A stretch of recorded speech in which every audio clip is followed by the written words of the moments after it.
I work with guys like Howard Davis, Cornell Whitaker, Lewis Curtis, Charles Mooney, Cornell Whitaker, Ridley Bowe, Lennox Lewis. I can remember one time, this is a funny story right now. I'm saying this is a funny story. Hey, I'm telling you how about we went to Canada. When Michael swings to it. Well, how about we went to Canada?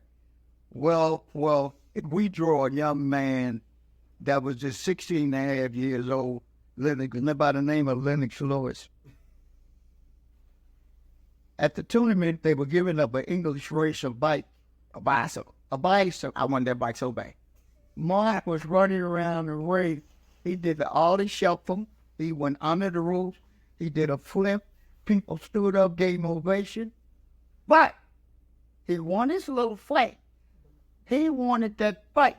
They were giving up a bike for everybody Larry Lewis. Now what happened was James would knock this man out in the first round. Mark ran to James and said, "Give me that bike. I want that bike." And come to find out, neither one of them got it. Lennox Lewis got it. They had a setup for it. Yeah. They had a setup for their country. But back to the drawing board. I hear all the shooting is going on, and I sit there and cry because what I have to offer, see, they're getting paid for doing nothing, and I work for free. I work from the goodness of the heart.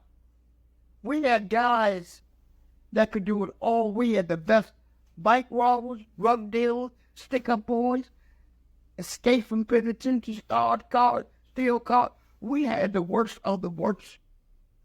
And when you train at Elliott Recreation Center, they know you was bad. But we coordinate a family amongst ourselves to go out and prove to people wrong. See, everything is about a dollar bill nowadays. Everybody's about a buck.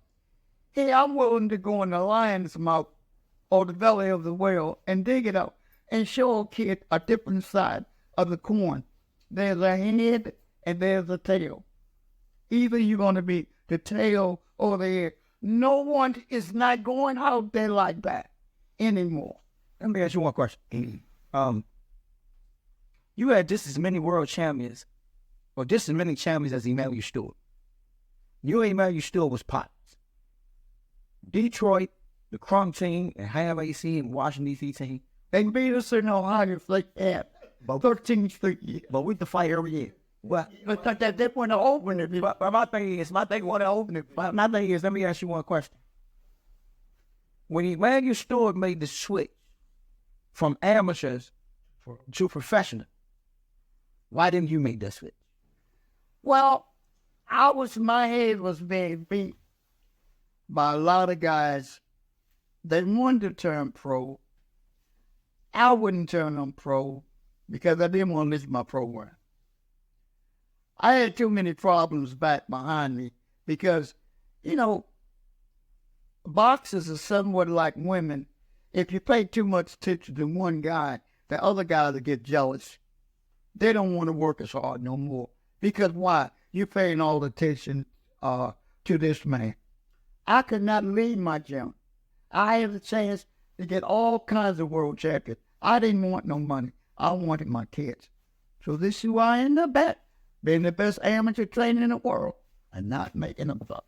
Also, tell me that when you raised somebody, trained them, and did all this and that for them, took them all around the world, taught them everything, and they leave, that's bad. Because any coach that trains somebody in the fight league, that takes a whole lot of...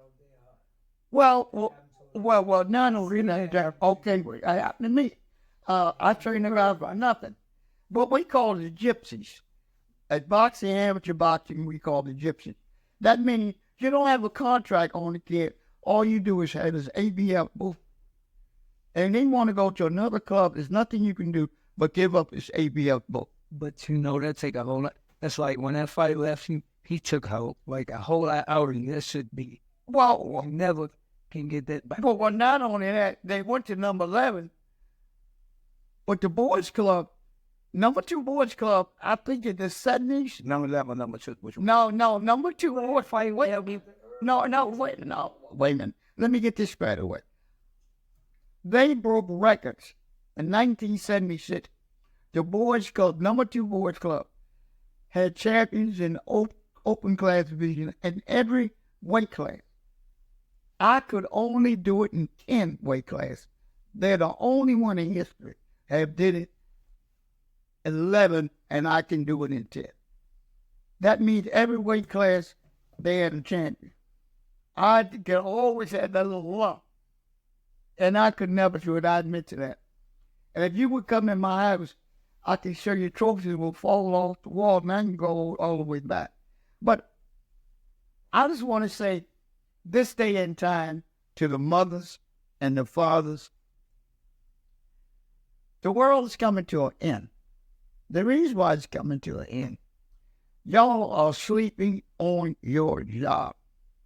You have to find out, my advice to you, where she's going, who she's going with, where he's going, who he's going with. So you're talking about the mother and daughter. The mothers and the daughters.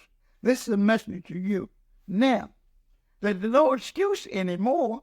You got telephones, you got cell phones. When we came in the 60s, 70s, and 80s, we didn't have this type of thing. The computer. You can put a computer where you're going and all that type of thing. Not changing the subject. But we need to put our own around our kids, because the kids are our future. We're just like the cherry blossoms.